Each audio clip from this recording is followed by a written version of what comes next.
Moi, c'est Tina. J'ai 20 ans et je vais te raconter mon histoire. Mais avant ça, abonne-toi si c'est pas déjà fait. Et active la cloche pour être au courant de toutes les prochaines histoires à venir.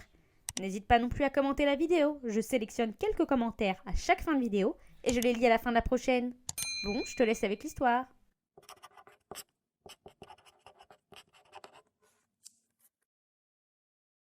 Je ne sais pas si tu as déjà été confronté à une situation qui t'obligeait à agir mal pour au final faire une bonne action. En tout cas, moi, ça m'est arrivé. Comme tu l'as vu dans le titre, ça concerne les finances de ma famille, et plus particulièrement celles de ma mère. Certains enfants piquent quelques euros dans le porte-monnaie de leur mère pour s'acheter des bonbons ou des jouets. Mais il y a 5 ans, j'ai dû voler des milliers d'euros à ma mère, mais pour son propre bien. Tu ne comprends pas? Installe-toi bien confortablement, je vais tout expliquer. Donc, comme je te l'ai déjà dit, tout commence il y a 5 ans. J'avais donc 15 ans. J'étais au lycée et je ne savais pas que je vivais mes dernières années d'insouciance. Normalement, l'ordre des choses veut que les enfants fassent des bêtises, plus ou moins grosses, et que leurs parents soient là pour leur montrer qu'il s'agit d'erreurs, et surtout pour les aider à trouver des solutions. Mais parfois la situation peut être exactement inversée. Et quand tu as 15 ans et que tu dois faire face à de grandes responsabilités à cause de la gaminerie de ta mère, c'est très dur à vivre. Je me rappellerai toujours de ce 14 mars 2016. Ma mère m'a prévenu qu'elle avait quelqu'un à me présenter. Un certain Roger. Et que cette personne allait venir dîner chez nous ce soir. J'étais contente pour ma mère qui n'arrivait pas à rencontrer quelqu'un depuis que mon père nous avait quittés pour sa secrétaire à peine plus vieille que moi. Elle avait tout essayé. Site de rencontre, speed dating, agence matrimoniale. Et jusque-là, ça n'avait abouti que sur des échecs.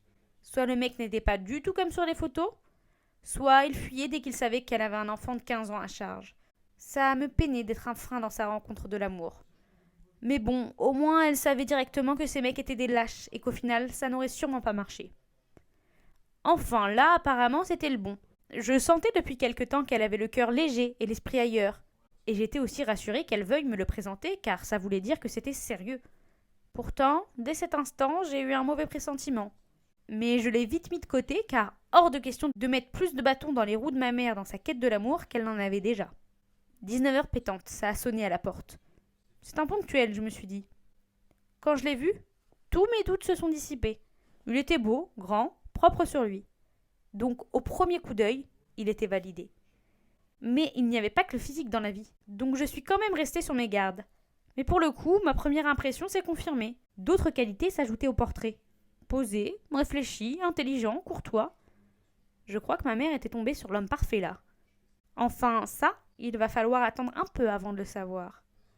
Plus les mois passaient, plus ma mère était aux anges. Elle avait le sourire du matin au soir. Je sentais qu'elle était vraiment et profondément heureuse et épanouie. Et ça me faisait plaisir. Elle le méritait tellement. Mais ça me faisait tellement plaisir qu'au final, j'ai mis du temps avant de remarquer que quelques petites choses de notre quotidien changeaient. Par exemple, on mangeait une fois sur deux du riz ou des pâtes. On sortait moins au restaurant avec ma maman, voire plus du tout. Je n'avais plus systématiquement mon argent de poche, mais il fallait que je réclame. Et ce qui m'a tout de suite interloqué, c'est l'absence de beurre de cacahuète. C'est mon aliment préféré. D'ailleurs, dis-moi en commentaire quel est ton aliment préféré, toi. Du coup, moi, c'est le beurre de cacahuète. Il devait toujours y en avoir chez moi. Et là, il n'y en avait plus. C'est que la situation était vraiment grave. Dès que ma mère est rentrée du travail, je lui ai sauté dessus pour l'informer qu'il n'y avait plus de beurre de cacahuète et qu'il fallait qu'on aille en acheter tout de suite. Mais elle m'a dit que ce n'était pas possible. Et que d'ailleurs ce mois-ci, je n'aurais pas mon argent de poche, car elle a essayé de retirer, mais le retrait était impossible. Hein? Mais comment ça, le retrait était impossible? On avait toujours fait un peu attention avec ma mère financièrement, pour pouvoir mettre de l'argent de côté et pouvoir payer le crédit de notre maison. Donc on avait forcément de l'argent, au moins celui des économies. Et là, on ne pouvait pas acheter un simple pot de beurre de cacahuète? Quelque chose clochait. Ce qui m'a permis de tout comprendre a été une très très grosse aggravation de la situation. Un jour, que j'étais seule à la maison, ma mère étant avec son Roméo, quelqu'un a donné de gros coups sur la porte. Je me suis levée, voir de quoi il s'agissait. Un gros monsieur était derrière la porte. Quand je lui ai ouvert, il m'a expliqué qu'on avait 3 mois de retard de paiement du crédit de la maison et qu'on risquait de perdre notre toit si on ne payait pas très rapidement. J'étais affolée. La situation était donc très grave et j'ai décidé d'enquêter. J'ai suivi ma mère et son mec qui ne m'inspiraient plus du tout confiance. J'ai fait une filature jusqu'à ce qu'ils arrivent à leur lieu de destination. C'était un restaurant.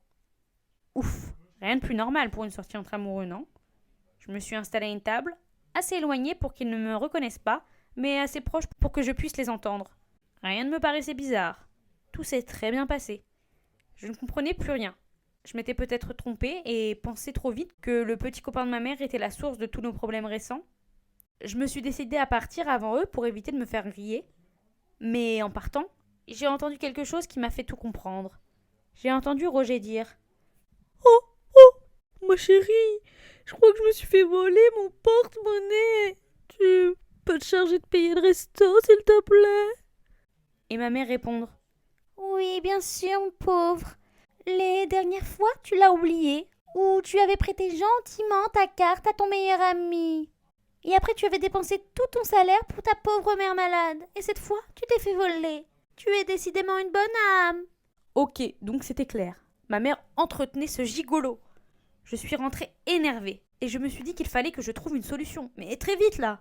On risquait de perdre notre maison pour un opportuniste qui profite des pauvres femmes en détresse sur les sites de rencontres.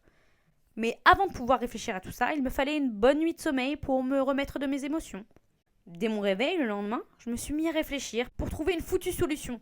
Mais en descendant les escaliers, j'ai vu ma mère devant son ordinateur. En m'approchant, j'ai vu qu'elle était sur le site de sa banque. J'ai tout de suite pris peur.